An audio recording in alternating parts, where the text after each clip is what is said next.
মই এপিবিৰ কোকৰাঝাৰ জিলাৰ ডিষ্ট্ৰিক্ট কমিটিৰ মেইন।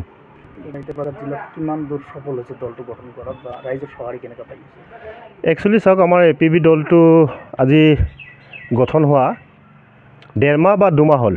2 মাহ সম্পূৰ্ণ হোৱাই নাই। এই 2 মাহতে আমি ৰাইজৰ যিটো সঁহাৰি পাইছোঁ, ৰাইজৰ সঁহাৰি দেখি আমি খুব উৎফুল্লিত। ইতিমধ্যে আমাৰ 4টা ডিষ্ট্ৰিক্ট সম্পূৰ্ণ হ'ল।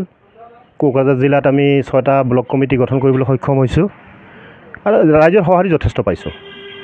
এই দলৰ পৰা এইবাৰ নিৰ্বাচনত আপুনি অৱতীৰ্ণ হোৱাৰ কথা চলি আছে, ৰাইজে চৰ্চা কৰি আছে, এই ক্ষেত্ৰত আপুনি কি ক'ব? হয়, মই একচুৱেলি নিৰ্বাচন খেলাৰ মানে কি টিকেটৰ আশাবাদী আৰু মই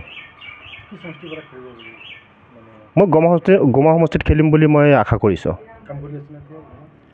এনে মই টেবুল টক কৰি আছোঁ গাঁৱে গাঁৱে গৈ। ৰাইজৰ সঁহাৰি যথেষ্ট।